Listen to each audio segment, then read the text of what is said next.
Myself. Yeah. I kind of prepared a couple words to kind of let you guys know why I did this in the first place. I'm just gonna sit over here.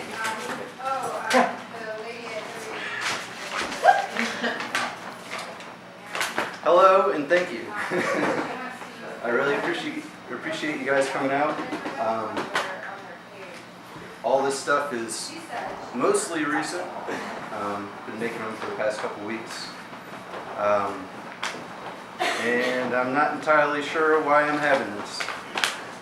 It's kind of a big question mark. I got the idea from Radiohead came out with a new album about a month ago or so. And it's an awesome album. And it reminded me of they had an album called In Rainbows that came out in 2007. And when they first released that, it was online for free. You could download it. It was amazing. A lot of people consider it their best album, especially me. I think it's really awesome. And so I was thinking about that. I was talking to somebody. I was like, why would they put out the best music that they made for free? Why would somebody do that? I mean, if it's so good, you could make tons of money. You could sell it. But I mean, we all know the phrase, the best things in life are free. And all the best things that are free, or anything that's free, is something that's fleeting, that will never stay, and it's usually something that's emotionally powerful in some way.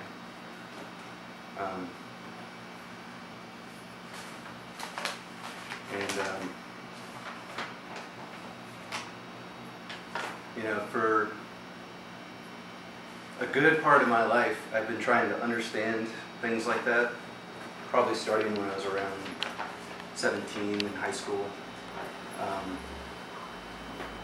When I was a junior in high school, I didn't eat for 19 days. And it was just to kind of figure out, what is hunger? What does that feel like? I'm hungry all the time, I eat all the time. I have plenty to eat. What is hunger? And then I wondered, well, being hungry is kind of uncomfortable. So what is discomfort? So I decided after high school, I would go hiking, and I hiked like half of the Appalachian Trail, minimal, just didn't even have a tent, just trying to understand what discomfort was. And it was around that time that I learned that my father had Alzheimer's. And that was when he started losing pieces of himself. The freedom that he had before was disappearing. And they were fleeting. It reminds me that all the best things in life are free, even if they disappear after a while. And then I ended up at this little place in Stanton, Virginia called Gone Studios. I think some of you might remember that place. It was kind of an exercise in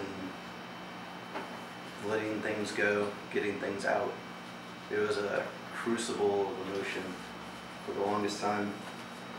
And that's when I really started to take painting seriously.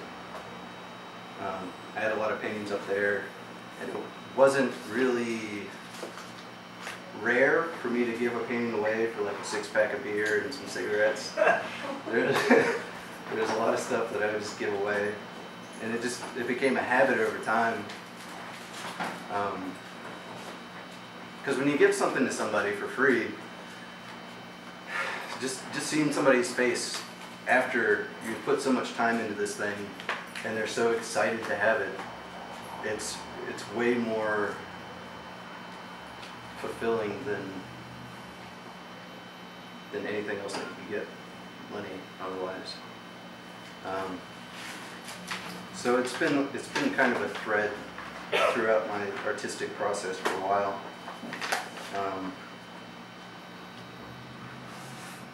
I think a lot of the times when you lose something, the thing that you really gain is some sort of understanding.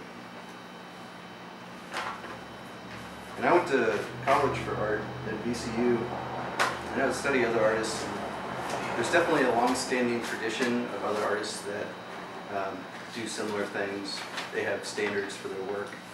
If the standards aren't met, no matter what those standards are, those ideals that they put in place, if those aren't met, then they won't follow through with it. A great example is Mark Rothko. There's a legendary story of he was commissioned to do, I think, 4 paintings for the Seagram's Hotel in New York City. And they were going to pay him, I think, $4.5 million for those paintings. And he spent, I think, a year and a half or 2 years working on the paintings. And at the end of it, when he was supposed to turn them in, they were all done. They looked amazing, but they weren't up to his standards. So he just turned down the millions of dollars and never showed them. They're up in a museum now, but at the time, it wasn't worth it. So the money isn't the thing that's worth it. And it goes up in a museum. Is the history of the thing worth it? Is the relevance and the people revering what you're doing, is that the thing that's worth it? Picasso has a great quote where he said, museums are graveyards for artwork. They're in a place, they're completely out of time, they don't match with the cultural or emotional terrain of modern life. The thing, an artwork is a living thing. It lives and breathes in the time that it's made and with the people that it's with. If it's anywhere else, it may as well be dead. And that brings up the question of memory. If it's not the money or the reverence or anything like that, maybe it's the memory of the time that was important. There's another artist, his name is John Baldessari, and he had this piece called Body of Work, where he took 20 years of paintings from his personal collection and cremated them, and then put them into a literal book, and then sold that. 20 years of paintings that are worth thousands upon thousands of dollars, reduced to ashes and then sold again. So maybe it's not even the memory of things, maybe it's just it's something that exists outside of that. And essentially that just brings up the point that art is worthless. It's really worthless. You can't do anything with it. You can't eat art, except for culinary arts. But it's you trade it for some money, and then you get hungry again. You paint some more stuff. You trade it for food. But other than that, it just hangs on a wall. It's just a thing.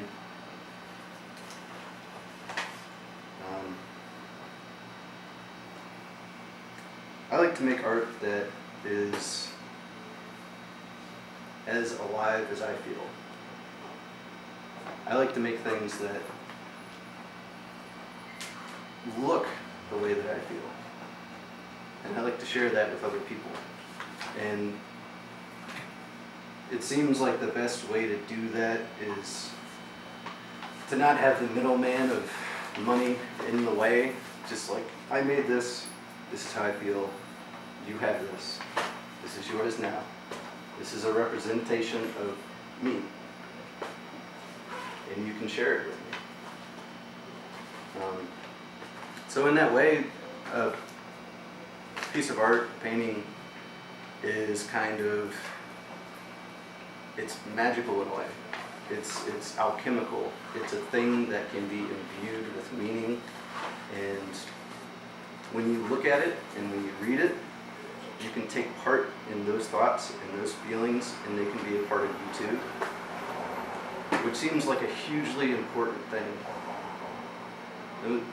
The most important thing is communicating with other people and being on the same level as them, and not having things that differentiate you to all be the same, and to have some sort of understanding, to me, is really important.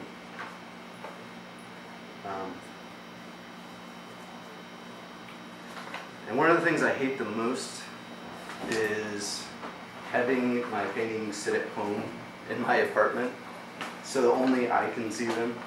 It's kind of the worst thing in the world. Like, I already know you. You should go out and meet other people. You know, go live somewhere else for a while.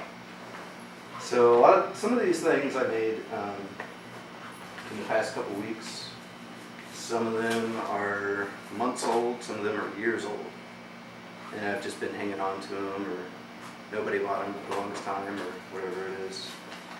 So, you know, felt like it was time to have an empty nest for a while. Start making some new things. Which reminds me of one of the best compliments I ever got from somebody that bought one of my pieces of artwork. Oh, I don't know if you'd really call it a compliment. They said, thanks for giving me this. I have to live with it now. Yeah. So, for me, like, what I gain from doing this type of event, what am I left with? I think it's ultimately a really selfish thing.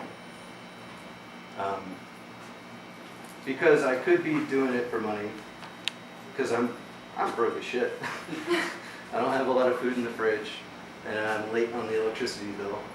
But that's not the important part to me. The important part is that the thing that I gain is connecting with all of you and bringing something to your lives that's beautiful.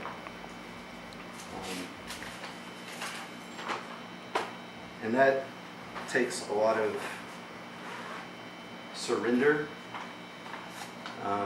maybe on my part, maybe on your part. And surrender is always a dangerous thing, especially emotional surrender. So I appreciate the fact that you guys could be here and share this with me. And hope you enjoy your paintings. Thank you.